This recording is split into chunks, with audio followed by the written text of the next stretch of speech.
Hello students. Last class में हम लोगों ने मेल रिप्रोडक्टिव सिस्टम के बारे में डिस्कस किया था। आज हम लोगों को डिस्कस करना है कि हमने रिप्रोडक्टिव सिस्टम पढ़ लिया, उसके बाद हमें गैमेट की स्ट्रक्चर के बारे में पढ़ना है। मतलब कि मेल रिप्रोडक्टिव सिस्टम में अब बेसिकली यहाँ पर क्या बनने वाला था। यहाँ पर दो चीज़ें हम लोगों ने डिस्कस की थी, एक तो गैमेट फॉर्मेशन और दूसरा हार्मोन का सिक्रेशन। तो टेस्टोस्टेरोन का सिक्रेशन पढ़ा और उसके साथ साथ गैमेट का फॉर्मेशन। गैमेट मीन्स स्पर्म्स का फॉर्मेशन। अब स्पर्म की स्ट्रक्चर की बात करते हैं। तो नेक्स्ट टॉपिक है हमारा स्ट्रक्चर ऑफ स्पर्म। इसकी स्ट्रक्चर कैसे होती है। तो स्पर्म में it is also called as male gamete. इसकी जो स्ट्रक्चर होती है, क्योंकि ये वो पार्ट है, ये वो गैमेट है जो मूवेबल है, ठीक है।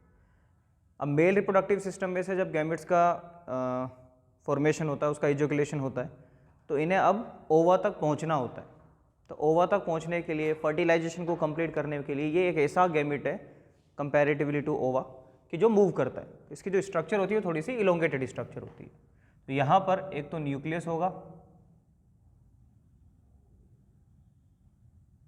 उसके साथ साथ एग की मेम्ब्रेन को डिसॉल्व करने के लिए एक स्ट्रक्चर है जिसका नाम है एक्रोसोम।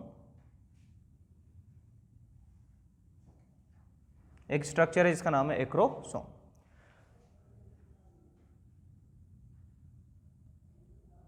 फिर एक नेक पार्ट होगा, देन उसके बाद मिडिल पार्ट होगा, फिर उसके बाद आएगा टेल वाला पार्ट।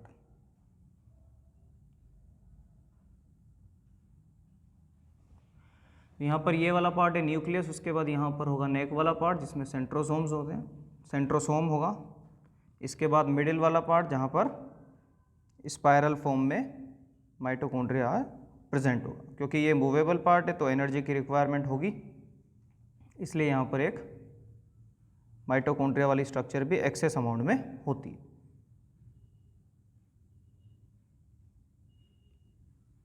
तो ये वाला पार्ट है nucleus, this one is acrosome, यह है सेंट्रोसोम और सेंट्रियोल। पेयर फॉर्म में centrioles are present, one pair of centrioles. This one is mitochondria, ये है टेल वाला पार्ट। ये पूरा पार्ट मिडिल पार्ट है। यहाँ पर हेड वाला पार्ट, ये जो स्ट्रक्चर है जहाँ पर सेंट्रियोल्स हैं, ये है नेक वाला पार्ट। तो बेसिकली स्ट्रक्चर में यहाँ पर स्पर्म की स्ट्रक्चर को 4 पार्ट्स में डिवाइड किया हुआ है। सबसे पहले हेड वाला पार्ट, तो ये है न्यूक्लियस और इसके हेड पर बिल्कुल टिप पर क्या है, एक्रोसोम। फिर होगा नेक वाला पार्ट, वो छोटा सा पार्ट है ये, यहाँ पर सेंट्रियोल्स आर प्रेजेंट। और सेंट्रियोल्स का फंक्शन आपको पता होगा, क्लास 9th में हम लोग डिस्कस करते हैं। What is the function of centriole? It helps to divide a cell. तो सेल के डिवीजन में इसका रोल है। कौन सी सेल के डिवीजन में? जब फर्टिलाइजेशन हो जाएगा तो उसके बाद जब जायगोट बनेगा तो उसको डिवाइड करने में centrioles are responsible. Mitochondria, mitochondria की रिक्वायरमेंट, क्योंकि एक मूवेबल स्ट्रक्चर है, मूव करना होता है इसको, तो इसको एनर्जी की रिक्वायरमेंट होती है और mitochondria is a source of energy. Tail वाला पार्ट ये भी मूवमेंट में हेल्प करेगा, ठीक है। तो यहाँ पर एक्रोसोम, कभी कभी इसका क्वेश्चन पूछा जाता है, एक्रोसोम का जो फॉर्मेशन है ये कौन करेगा? By Golgi body. एक्रोसोम का फॉर्मेशन कौन करता है? Golgi body. और गोल्जी बॉडी, इस एक्रोसोम का काम क्या है? ये एक्रोसोम टिप पर प्रेजेंट है, तो जब ये फर्टिलाइजेशन कंप्लीट करेगा तब फर्टिलाइजेशन में ये एग की मेम्ब्रेन को डिसॉल्व करना होगा। तो एग की मेम्ब्रेन को डिसॉल्व करने के लिए यहाँ पर एक्रोसोम में कुछ एंजाइम्स होते हैं। वो एंजाइम्स जो उस एग की मेम्ब्रेन को डिसॉल्व करेंगे, सो दैट ये जो न्यूक्लियस है ना, बहुत सबसे इंपॉर्टेंट पार्ट तो यही है, ये न्यूक्लियस इजीली क्या करे, उस एग में या ओवा में ट्रांसफर हो जाए। तो एक्रोसोम का काम क्या हो गया? ये डिसॉल्व करता है मेम्ब्रेन ऑफ ओवा, सो दैट वो न्यूक्लियस को ट्रांसफर कर सके। सेंट्रियोल, ये किस में काम आएगा? सेल डिवीजन में। जब फर्टिलाइजेशन हो जाएगा तो जायगोट को डिवाइड कराने में रिस्पॉन्सिबल है सेंट्रियोल्स। माइटोकॉन्ड्रिया एनर्जी प्रोवाइड करेगा फॉर मूवमेंट, और टेल का काम हो गया हेल्प्स इन मूवमेंट। ये मूवमेंट में हेल्प करेगा। एनर्जी कौन प्रोवाइड करेगा? माइटोकॉन्ड्रिया। सेंट्रियोल सेल डिवाइड करेगा और एक्रोसोम का काम हो गया कि वो एग की मेम्ब्रेन को डिसोल्व करेगा। और न्यूक्लियस आपको पता है जेनेटिक इन्फॉर्मेशन जो होती है वो किसके पास होती है, न्यूक्लियस के पास। तो जेनेटिक इन्फॉर्मेशन होगी न्यूक्लियस के पास। तो यह है मेल की जो भी इन्फॉर्मेशन है, जो भी जेनेटिक स्ट्रक्चर है वो न्यूक्लियस में। और यहाँ पर नंबर ऑफ क्रोमोसोम्स कितने होंगे, तो गैमिट्स में हमेशा नंबर ऑफ क्रोमोसोम कितने होते हैं, अगर हम लोग ह्यूमन बीइंग की एक सेल में कितने क्रोमोसोम है 46, तो न्यूक्लियस में यहाँ पर क्योंकि गैमिट्स हैं ये, गैमिट्स में कितने क्रोमोसोम नंबर होंगे 23। तो यहाँ पर क्रोमोसोम नंबर कितना हो जाएगा 23 क्रोमोसोम। वाई, बिकॉज ये कौन से डिवीजन से बनते हैं, मियोसिस। और मियोसिस सेल डिवीजन में जो जितने भी क्रोमोसोम नंबर मदर सेल में होते हैं उसके हाफ गैमेट फॉर्मेशन के टाइम पर रह जाते हैं। तो ये है स्ट्रक्चर किसकी, स्पर्म की, जो फर्टिलाइजेशन का इवेंट कंप्लीट करेगा। ये तो था हमारा मेल रिप्रोडक्टिव सिस्टम और उस गैमेट की स्ट्रक्चर, इट मीन्स स्पर्म की स्ट्रक्चर। अब बढ़ते हैं नेक्स्ट टॉपिक पर। हमारा जो नेक्स्ट टॉपिक है वो है female reproductive system. So next topic start करते हैं। और देखिए, एक बार इजेकुलेशन की अगर हम लोग बात करें तो समथिंग 200 से लेकर 400 मिलियन स्पर्म्स एक बार में रिलीज होते हैं। उसमें से कुछ कैपेबल होते हैं फर्टिलाइजेशन के लिए और कुछ कैपेबल नहीं होते हैं। सो नेक्स्ट टॉपिक है हमारा फीमेल रिप्रोडक्टिव सिस्टम। जैसे हमने मेल रिप्रोडक्टिव सिस्टम में स्टार्टिंग से डिस्कस किया, वैसे ही हमें किस में डिस्कस करना है, फीमेल रिप्रोडक्टिव सिस्टम में। तो यहाँ पर भी हमें वही चीज़ें समझनी है, एक तो प्राइमरी सेक्स ऑर्गन क्या है और एक सेकेंडरी सेक्स ऑर्गन क्या है। तो primary sex organ in case of female ये क्या है, 1 pair ovary. Primary sex organs क्या है यहाँ पर, 1 pair of ovaries in case of female. Ovaries, ठीक है, they are located in lower abdominal cavity. Lower abdominal cavity में लोकेटेड होती है 1 पेयर ऑफ ओवरीज। वो छोटी सी स्ट्रक्चर है, समथिंग 2 to 4 सेंटीमीटर इनका आप डायमीटर मान सकते हैं। तो ये है ओवरीज, 1 पेयर स्ट्रक्चर है।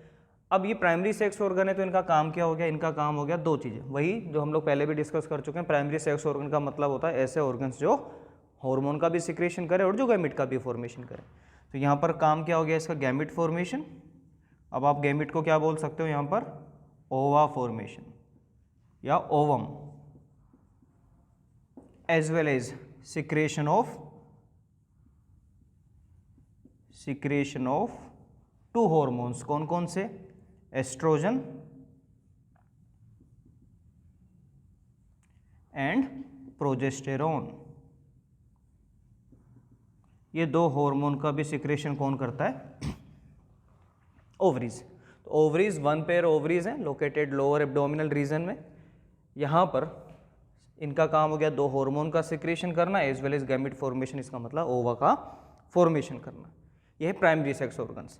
अब यहाँ पर एस्ट्रोजन का काम क्या है, ये क्या कंट्रोल करता है, सेकेंडरी सेक्सुअल कैरेक्टर्स। ये सेकेंडरी सेक्सुअल कैरेक्टर्स कंट्रोल करता है एस्ट्रोजन।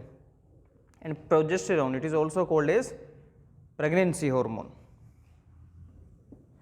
बिकॉज ये प्रेगनेंसी को मेंटेन करने के लिए रिस्पॉन्सिबल है। It is also called as pregnancy hormone. ये यूट्रस की जो लाइनिंग है, यूट्रस की जो थिकनेस है, उसको मेंटेन रखता है। थ्रू आउट द प्रेगनेंसी इसका लेवल क्या होता है, प्रोजेस्टेरोन का फीमेल में ज़्यादा रहता है। तो इसका लेवल मेंटेन रहता है, ज़्यादा रहता है, तो इसलिए वो यूट्रस को स्ट्रॉन्ग बना के रखता है, सो दैट जो भी फीटस वहाँ ग्रो कर रहा है उसके वेट को और उसको इजीली होल्ड किया जा सके। तो वो काम होता है प्रोजेस्टेरोन का। एस्ट्रोजन वो हार्मोन है जो सेकेंडरी सेक्सुअल कैरेक्टर्स को कंट्रोल करता है। अब सेकेंडरी सेक्सुअल कैरेक्टर्स वही प्यूबर्टी के टाइम पर हम लोगों ने डिस्कस किया था कि प्यूबर्टी के टाइम पर कुछ फिजिकल अपीयरेंस में कुछ चेंजेस आना स्टार्ट हो जाते हैं। मेल में हम लोग डिस्कस कर चुके हैं, सिमिलरली फीमेल में क्या होने लग जाता है, वॉइस में चेंजेस आ जाते हैं जैसे, ठीक है। उसके साथ साथ प्यूबिक हेयर्स की ग्रोथ होने लग जाती है, एज वेल एज जो मेमोरी ग्लैंड्स होती है उनका डेवलपमेंट होने लग जाता है, ठीक है।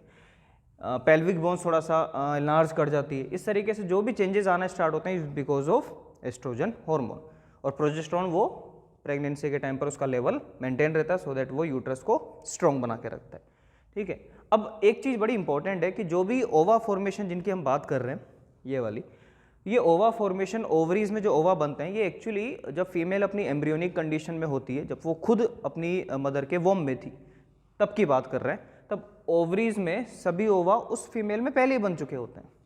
मतलब क्या है कि जब वो फीमेल जिसकी हम बात कर रहे हैं वो जब अपनी मदर के वोम में थी, जब वो खुद एम्ब्रियोनिक कंडीशन में थी, तभी उसमें सभी ओवा बन चुके होते हैं। After birth of a girl उसके बाद उसमें कोई ओवा फॉर्मेशन नहीं होता। ओवा का फॉर्मेशन बर्थ से पहले हो चुका होता है, ठीक है, फॉर्मेशन हो चुका होता है, पर मैच्योरेशन नहीं होता, ठीक है। मैच्योरेशन होने में क्या लगता है, टाइम लगता है। तो मैच्योरेशन में, अब मैच्योरेशन क्या होगा, अब मान लीजिए प्यूबर्टी तक, प्यूबर्टी का एज सपोज टू बी 12 से 14 एज तक मान लेते हैं, तो उसके बाद वो ओवा का जो भी मैच्योरेशन है वो कंप्लीट होने लगेगा। तो उस एज तक तो कुछ ओवा वैसे ही डिकम्पोज हो चुके होते हैं, ब्रेक हो चुके हैं।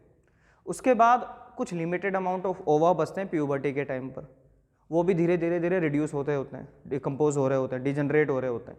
कुछ फंक्शनल ओवा रह जाते हैं, तो हार्डली 450 तक, 450 500 ओवा फंक्शनल ओवा पूरी उसकी जितने भी रिप्रोडक्टिव फेज है फीमेल का तब तक एक्टिव रहते हैं, ठीक है। इतने ही ओवा वो रिलीज़ कर सकती है। हर मंथ में फीमेल में एक ओवा रिलीज़ हो जाता है, एक ओवरी से, अल्टरनेट में वहाँ पर हर ओवरी से एक ओवा रिलीज़ होता रहता है। तो एक ओवा मेच्योर होने के बाद रिलीज़ हो जाता है, तो 12 मंथ में 12 ओवा रिलीज़ हो रहे हैं, इसका मतलब, ठीक है। तो इसका मतलब है कि अगर लिमिटेड अमाउंट ऑफ गैमेट्स हैं तो इसका मतलब हुआ कि जो भी रिप्रोडक्टिव फेज़ है, क्योंकि फिक्स है गैमेट्स तो इतने ही है, तो वो रिप्रोडक्टिव फेज़ किसी ना किसी एज पर जाकर कंप्लीट हो जाएगा, क्योंकि ओवा का नंबर अपन कितना बता रहे हैं, 450 500 समथिंग। तो एज तक जाते जाते क्या होगा, ओवा खत्म हो जाएंगे और नए बनते नहीं है। क्यों? क्योंकि वो सारे के सारे ओवा उसकी एम्ब्रियोनिक फेज़ में बन चुके थे। इसका मतलब फीमेल में जो रिप्रोडक्टिव फेज़ है वो अब एक एज के बाद ख़त्म हो जाएगा, क्योंकि गैमेट्स बचेंगे ही नहीं। तो वो एज समथिंग क्या हो सकती है, 45 से 50, ठीक है। उस एज तक जाने के बाद उसमें फिर ओवा खत्म हो जाता है। तो एस्ट्रोजन का काम हो गया सेकेंडरी सेक्सुअल कैरेक्टर्स कंट्रोल करना और प्रोजेस्टेरॉन प्रेगनेंसी को मेंटेन करता है। और ओवरीज का काम गैमेट फॉर्मेशन, अब गैमेट पहले ही बन चुके थे लेकिन मैच्योरेशन उनका हो रहा होता है, ठीक है। अब यहाँ पर कुछ हार्मोन हम लोग कंट्रोल एंड कोऑर्डिनेशन में भी डिस्कस करते हैं कि जैसे FSH हार्मोन था, तो जो FSH हार्मोन था, फॉलिकुलर स्टिमुलेटिंग हार्मोन, ये बेसिकली फॉलिकल्स का मैच्योरेशन करवाता है। और फॉलिकल्स आप किसको बोलेंगे, मैच्योरेशन ऑफ फॉलिकल्स। और फॉलिकल्स क्या होती है, फॉलिकल्स बेसिकली ओवा ही है, ठीक है। ओवा सेंटर में एक सिंगल सेल ओवा, ठीक है, उसके आसपास कुछ सराउंडिंग में और भी कोई प्रोटेक्टिव सेल्स होती हैं, तो उसको हम बोलते हैं फॉलिकल्स। तो फॉलिकल्स का मैच्योरेशन कौन करवाता है, FSH हार्मोन, ठीक है। और ओवा बनता ओवरी में, और इसको वहाँ से डिस्चार्ज भी करना होता है, क्योंकि ओवा ओवरी में बनने के बाद कहाँ पर आएगा, सेकेंडरी सेक्स ऑर्गन्स में, जैसे हम लोगों ने स्पर्म के केस में भी पढ़ा था। फॉर्मेशन टेस्टिस में होता है लेकिन उसके बाद वो कंडक्ट किए जाते हैं। सिमिलरली ओवा का फॉर्मेशन तो हो गया, फॉलिकल्स मैच्योर भी हो गई, लेकिन उसके बाद उसका क्या होगा, ओव्यूलेशन। और जो दूसरा हार्मोन है वो है LH hormone, it is responsible for ovulation. From where, from ovary. तो ओव्यूलेशन कहाँ से होगा, ओवरी से। उसके बाद स्टार्ट होगा सेकेंडरी सेक्स ऑर्गन्स, ठीक है। तो ये दो हार्मोन से जो किसने रिलीज किए, पिट्यूटरी ग्लैंड। तो इसका मतलब इनका भी रोल है यहाँ पर। FSH और LH आर ऑल्सो रिस्पॉन्स। तो FSH और LH जो पिट्यूटरी ने रिलीज किए, एस्ट्रोजन और प्रोजेस्टेरॉन जो ओवरी ने इटसेल्फ रिलीज किए। तो एस्ट्रोजन सेकेंडरी सेक्सुअल कैरेक्टर्स और प्रोजेस्टेरॉन प्रेगनेंसी हार्मोन। क्लियर है। तो follicles, maturation of follicles and LH is responsible for ovulation, ठीक है। उसके बाद आ गया सेकेंडरी सेक्स ऑर्गन। ये तो प्राइमरी सेक्स ऑर्गन्स की बात चल रही थी। अब सेकेंडरी सेक्स ऑर्गन्स में पहले हम लोग डायग्राम से समझते हैं कि कौन कौन से ऑर्गन्स यहाँ पर होंगे। प्राइमरी सेक्स ऑर्गन्स, ओवरीज के बारे में हमने क्लियर कर लिया, ठीक है। उसके बाद हम लोग मूव करते हैं किस पर, सेकेंडरी सेक्स ऑर्गन्स। तो यहाँ पर सेकेंडरी सेक्स ऑर्गन्स के लिए एक डायग्राम समझ लेते हैं। फीमेल रिप्रोडक्टिव सिस्टम का डायग्राम हम लोग समझ रहे हैं।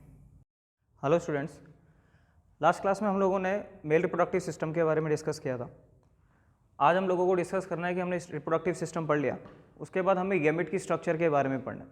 मतलब कि मेल रिप्रोडक्टिव सिस्टम में अब बेसिकली यहाँ पर क्या बनने वाला था, यहाँ पर दो चीज़ें हम लोगों ने डिस्कस की थी, एक तो गैमेट फॉर्मेशन और दूसरा हार्मोन का सिक्रेशन। तो टेस्टोस्टेरोन का सिक्रेशन पढ़ा और उसके साथ साथ गैमेट का फॉर्मेशन। गैमेट मीन्स स्पर्म्स का फॉर्मेशन। अब स्पर्म की स्ट्रक्चर की बात करते हैं। तो नेक्स्ट टॉपिक है हमारा स्ट्रक्चर ऑफ स्पर्म। इसकी स्ट्रक्चर कैसे होती है। तो स्पर्म में it is also called as male gamete. इसकी जो स्ट्रक्चर होती है, क्योंकि ये वो पार्ट है, ये वो गैमिट है जो मूवेबल है, ठीक है। अब मेल रिप्रोडक्टिव सिस्टम में से जब गैमिट्स का फॉर्मेशन होता है, उसका इजोकुलेशन होता है, तो इन्हें अब ओवा तक पहुंचना होता है। तो ओवा तक पहुंचने के लिए, फर्टिलाइजेशन को कंप्लीट करने के लिए, ये एक ऐसा गैमिट है कंपैरेटिवली टू, ये है फीमेल रिप्रोडक्टिव सिस्टम का डायग्राम। यहाँ पर ये तो है वन पेयर ऑफ ओवरीज। उसके बाद ये जो स्ट्रक्चर आप देख रहे हो, ये है fallopian tube. This is also called as oviduct. ये तो ovaries, one pair of ovary, ये ओवरी, ये कोई फ्रीली वहाँ पर लगी हुई नहीं है, ये यूट्रस से कनेक्टेड है, एज वेल एज जो पोस्टीरियर साइड में जो बॉडी वॉल है उसके साथ कनेक्टेड है, फ्री नहीं है। ये स्ट्रक्चर है यूट्रस। ये वो साइट है जहाँ पर एक फीटल ग्रोथ होती है, जहाँ पर एक एम्ब्रियो की ग्रोथ होती है। इसकी कुछ कुछ यहाँ पर लेयर्स हैं, ठीक है, कुछ पार्ट्स हैं यूट्रस के, उसको एक बार देख लेते हैं। ये सबसे आउटर मोस्ट कवरिंग है, which is called as perimetrium. This one is myometrium. The inner one is this one, endometrium. The innermost lining is endometrium, which is highly vascular in nature. This narrow tube is called as cervix, and this one is vagina. Now fallopian tube में आप कुछ projections देख रहे हो, इन्हें बोलते हैं fimbriae. और फेलोपियन ट्यूब के कुछ पार्ट्स हैं। ये वाला पार्ट है इन्फंडिबुलम,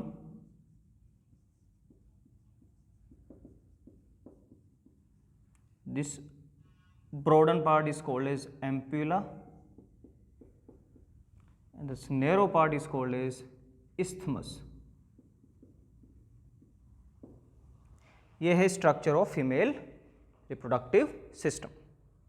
यहाँ पर one pair of ovaries, then fallopian tube which is further divided into three parts, infundibulum, ampulla and isthmus. This is uterus, which is a inverted pear shaped structure, and the lining of the wall of uterus have several layers. Outermost is peritoneum, middle one is which is highly muscular in nature, myometrium, and the inner one is endometrium. This narrow tube which connect uterus to the vagina it is called as cervix, and the innermost, the broadened part is called as vagina. This one is called as vagina. Endometrium is highly vascular in nature. Highly vascular, it means यहाँ पर blood की supply बहुत excess amount में होती है। Reason ये है क्योंकि जब कोई सपोज टू बी फर्टिलाइजेशन होता है और ये इम्प्लांट करता है, जो भी एम्ब्रियो बनता है, तो उसको न्यूट्रिशन चाहिए होगा। न्यूट्रिशन ऑब्वियसली कौन प्रोवाइड करेगा, उसकी मदर से मिलेगा, तो ये हाईली वेस्कुलर होना चाहिए।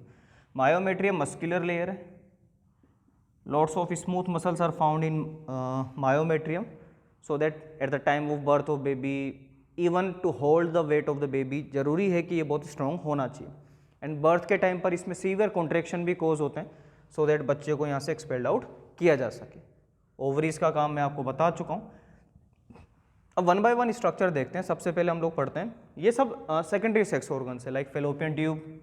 कई बार क्वेश्चन ऑब्जेक्टिव में आ जाता है, which one is a part of male reproductive system और which one is a part of female reproductive system.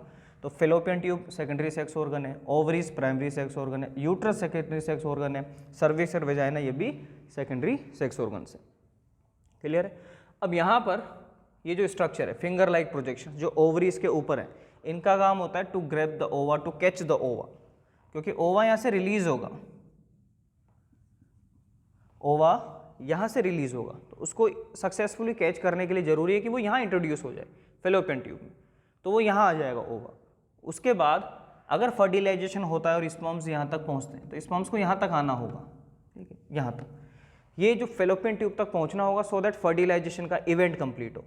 Fallopian tube, very important question ये, फेलोपियन ट्यूब का काम क्या हो गया? अगर हम लोग फेलोपियन ट्यूब की बात करें तो it is a site of fertilization, site of fertilization. Fallopian tube का काम क्या है? यहाँ पर ओवा एंड स्पर्म का क्या होगा, फ्यूजन होगा, सो दैट जाइगोट बन पाए, और वो काम कहाँ कंप्लीट होगा, फेलोपियन ट्यूब में। तो fallopian tube is a site of fertilization. But is infundibulum, यहाँ पर फिंगर लाइक प्रोजेक्शंस हैं जिन्हें फिम्ब्री बोलते हैं, उनका काम होता है ओवा को सक्सेसफुली ग्रैब कर लेना। एम्प्यूला, ये वहाँ जाकर फर्टिलाइजेशन होगा। इस्थमस जो यूट्रस से कनेक्ट करता है, यह है fallopian tube. It is also called as oviduct. Fallopian tube को ही क्या बोलते हैं, ओविडक्ट। अब एक इम्पॉर्टेंट चीज़ कि स्पर्म में जब हमने पढ़ा तो हमने डिस्कस किया कि वहाँ पर तो टेल वाला पार्ट है और उसकी स्ट्रक्चर इसी को मूव कर सकता है। फेलोपियन ट्यूब में ओवा कैसे मूव करेगा, क्योंकि उसकी स्ट्रक्चर ऐसी नहीं होती, ओवा बिल्कुल स्फेरिकल स्ट्रक्चर होती है। तो वहाँ पर जो मेम्ब्रेन होती है फेलोपियन ट्यूब की, वो कैसी मेम्ब्रेन होती है, सिलिएटेड मेम्ब्रेन। क्लास 9 पे हम लोग डिस्कस करते थे। तो सिलिएटेड मेम्ब्रेन का काम हो गया ओवा को मूव करवाना, सो दैट वो आगे मूव करे। यहाँ से जैसे अगर वो ग्रैब भी होता है तो उसको सक्सेसफुली ऐसे मूव करना होगा, तो उसके लिए वहाँ पर इनर साइड में कैसी मेम्ब्रेन होती है, सिलिएटेड मेम्ब्रेन, सो दैट ओवा मूव करे। उसके बाद यूट्रस में वो स्ट्रक्चर कब आएगी, जब फर्टिलाइजेशन कंप्लीट हो जाएगा। तो यूट्रस वो साइट है जहाँ पर फीटल ग्रोथ होने वाली, साइट ऑफ फीटल ग्रोथ। अगर एक फीटस, एक एम्ब्रियो बनता है तो उसकी ग्रोथ कहाँ पर होगी, वो इस जगह होगी। तो वो जब बनता है तो वो सक्सेसफुली यहाँ पर कहीं इम्प्लांट कर जाएगा, ठीक है, यहाँ पर कहीं इम्प्लांट करेगा और उससे न्यूट्रिशन मदर से लेना स्टार्ट करेगा। Cervix, a narrow tube like structure which extend from the neck of uterus and connects to vagina. और वेजाइना जहाँ से इजैकुलेशन जब होता है तो वो स्पर्म्स यहाँ पर रिलीज किए जाएंगे। तो cervix and along with vagina it is called as birth canal, क्योंकि बच्चे को जब एक फीटल ग्रोथ कंप्लीट हो जाती है तो उस फीटस को यहाँ से एक्सपेल आउट कर दिया जाता है, इसको बोलते हैं birth canal. Endometrium is highly vascular in nature, इसका काम होता है कि जब सक्सेसफुली इम्प्लांट कर जाता है तो उसको न्यूट्रिशन प्रोवाइड करना। मायोमेट्रियम मैं आपको बता चुका हूँ, हाईली मस्कुलर स्मूथ मसल्स यहाँ पर मिलती है, सो दैट उस बेबी के वेट को होल्ड किया जा सके, as well as during the time of birth of baby उस मसल्स में सीवियर कॉन्ट्रैक्शन होते हैं, सो दैट उसको एक्सपेल आउट किया जा सके। ये स्ट्रक्चर होती है फीमेल रिप्रोडक्टिव सिस्टम की, जिसके पार्ट्स क्या हैं, सबसे पहले fallopian tube, then uterus, then cervix and vagina. Ovary, ये प्राइमरी सेक्स ऑर्गन है, इसे structure of female reproductive system. तो इस लेक्चर में हम लोगों को यहीं तक ही डिस्कस करना था। नेक्स्ट लेक्चर हमारा होगा अबाउट मेंस्ट्रुअल साइकिल, वो हम लोग नेक्स्ट क्लास में पढ़ेंगे। For today, thank you.